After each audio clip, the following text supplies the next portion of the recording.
Hi, I'm Dr. John Florendo, and welcome to Wellness Wednesdays. This is a program that we designed to help educate more people about being healthy and staying that way, as well as improving longevity. I always ask a question, how long do you want to live? I get many answers, but the true answer is you want to live as long as you're healthy. No one wants to be tied up to tubes, taking up space and being a burden to anybody. So that's why this class, to me, is extremely important in improving your wellness and your well-being. Now, there are 4 things as humans that we need to survive on Earth today. Pretty simple. 4 major things we need. 1, you need air. You need to breathe air. You need to breathe oxygen. 2, you need food. You need some form of energy for your cells. 3, you need water. Your body is made up of 85% water, so you need water for the cells, for hydration, for food for your cells as well. And last but not least, you need nerve supply or energy.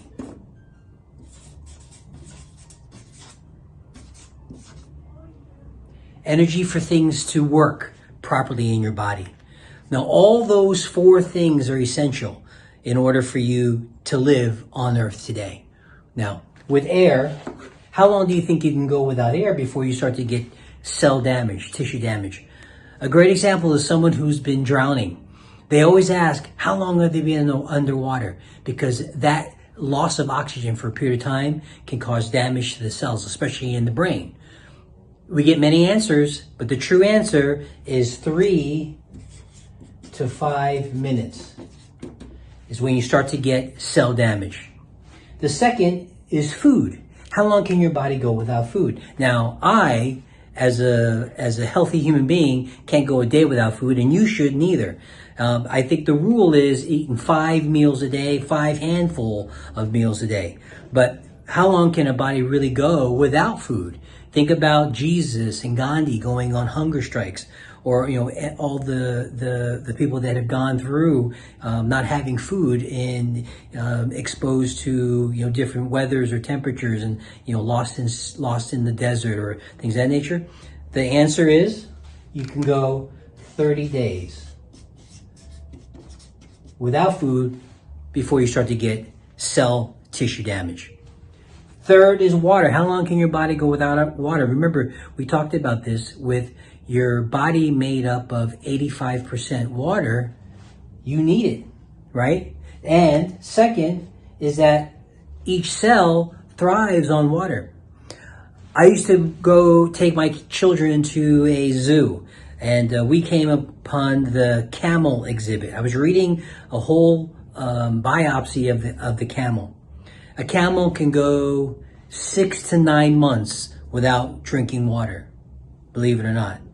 But when they drink at one time, they can drink up to 90 gallons at one time, right? And you think the hump is all water, but no, it's really insulated fat to keep the water content in the camel.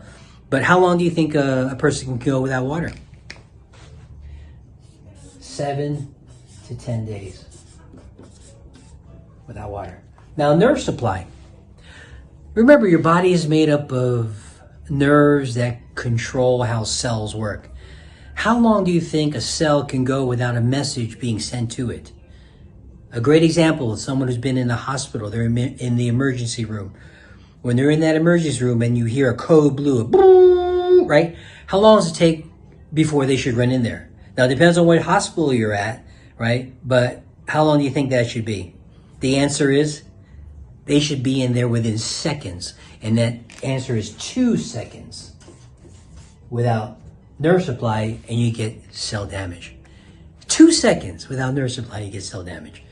But remember, your body's made up of 100 billion cells. So yes, if a couple thousand cells die, million cells die, we're good. But just imagine that happening over 15, 20, 25 years. Now you can think about how a system can break down. And it may not have broken down at that point. it may have broken down because they were getting less nerve supply and less energy to their cells 15, 20, 30 years before, right? So these are the 4 things we need on earth to survive. 4 things in order for us to survive, and 1, be healthy. This is the definition of health. A condition in which all functions of the body and mind are normally active. The World Health Organization defines health as the state of complete physical, mental, or social well-being, and not merely the absence of disease and infirmity. What this means here is health is more than just feeling good. I came from the same background as you. I am still a patient taking care of my body, maintaining my health, right? But you and I know people that have had diseases or terminal illnesses like cancer, right? And they hadn't had any symptoms before that initial attack. Someone who has a heart attack.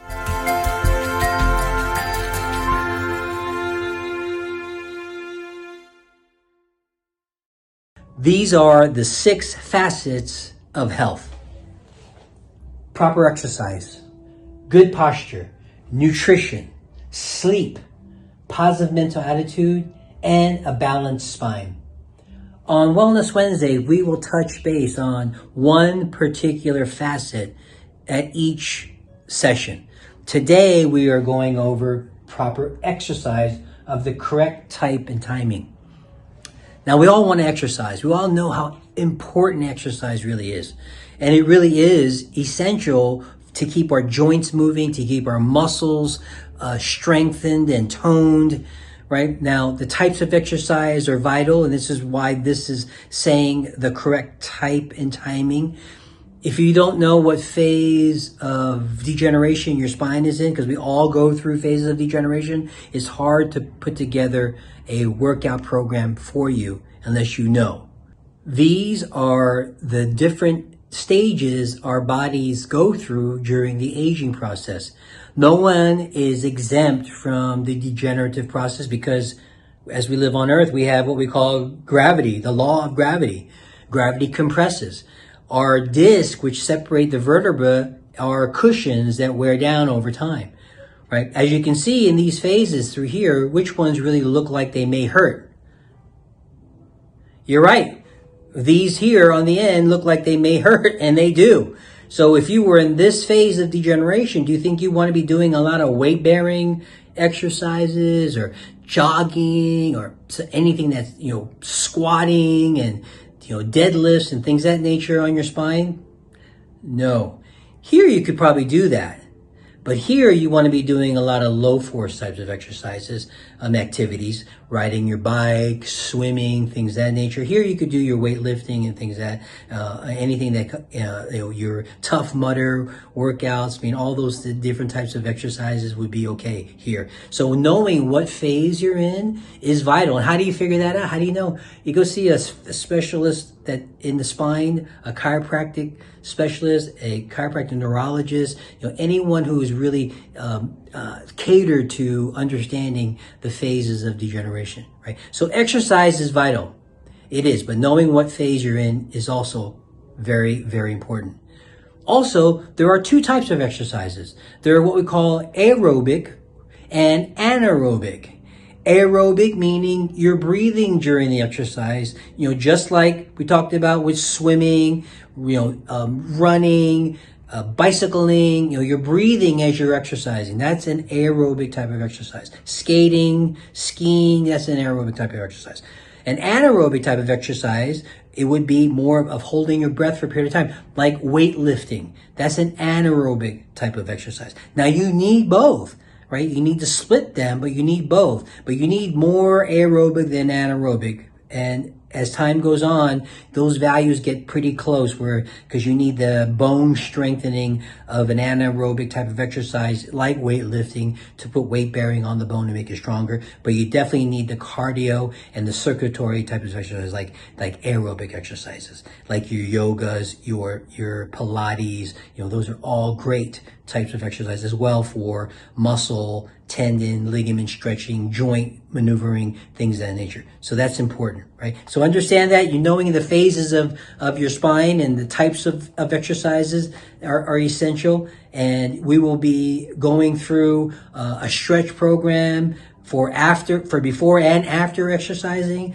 at our module at the end of our healthcare class. So understand that.